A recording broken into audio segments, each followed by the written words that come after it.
Assalamualaikum warahmatullahi wabarakatuh.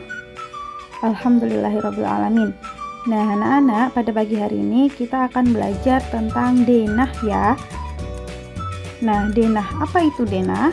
Nah, pokok pembahasan yang akan kita bahas pada pagi hari ini yaitu tentang denah dan menggambar denah. Maksud ustazah itu menceritakan bagaimana denah dari rumah ke sekolah ya, bukan menggambarnya. Mohon maaf. Oke.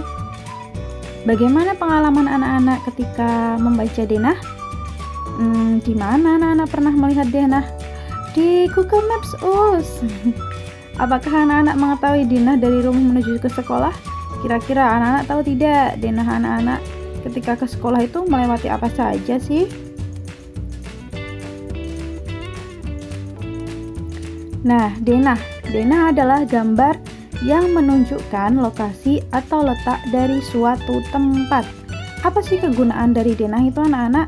Yaitu memudahkan kita untuk memahami lokasi sehingga bisa sampai tujuan dengan benar, dan adanya denah ini akan mengurangi kebingungan kita dalam mencari tempat tujuan, karena setidaknya anak-anak sudah mengerti nih, oh titik petunjuk dari denah ini kita akan melewati apa saja.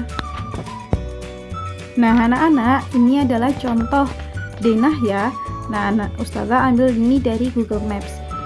Ini adalah contoh denah dari rumah ustazah ke sekolah, serta bagaimana ceritanya alur denah dari rumah ke sekolah dari rumah ustazah ke sekolah. Nah dari rumah ustazah 100 meter menuju ke Jalan Bima. Dari Jalan Bima itu ustazah melewati bypass. Jadi sampai ke bypass itu sejauh 2 km. Rumah ustazah akan melewati PLN Gumulan dan SMK Kristen 1 Klaten atau yang sering disebut dengan STM Kristen.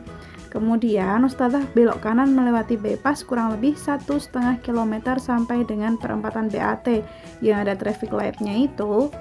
Kemudian ustazah belok ke kiri anak-anak, melewati ada Star Stick. Siapa yang suka makan di situ? Dan kantor Kementerian Agama Klaten. Sampai dengan traffic light dekat dengan Kementerian Agama, ustazah akan menyeberang melewati PMI. Kemudian ustazah melewati tempat pembuangan sampah di belakang sekolah. Nah, anak-anak pasti sudah tahu kan kalau ini kurang lebih mungkin jauh 200 meter ya. Mohon maaf ustazah itu salah ketik menjadi 200 km, jadi jauh sekali ya. Itu 200 meter ustazah sampai di sekolah. Dan jarak rumah ustazah ke sekolah itu kurang lebih 5 km anak-anak. Tetapi ustazah dengan mengendarai motor ya untuk menuju ke sekolah setiap harinya. Dan estimasi waktunya yaitu kurang lebih ustazah melewati dari rumah ke sekolah itu 15 menit sampai dengan 20 menit waktu yang ustazah butuhkan untuk ke sekolah. Nah, bagaimana anak-anak? Mudah bukan? Jangan lupa nanti di rumah anak-anak silahkan membuat denah cerita, denah perjalanan anak-anak ke sekolah ya.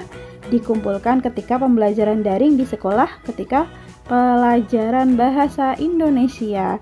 Semoga apa yang ustazah sampaikan ini dapat anak-anak pahami dengan baik. Kurang lebihnya dari Uswinda mohon maaf sekali. Ustazah akhiri dengan membaca hamdalah bersama-sama. Alhamdulillahirabbil alamin. Wassalamualaikum warahmatullahi wabarakatuh.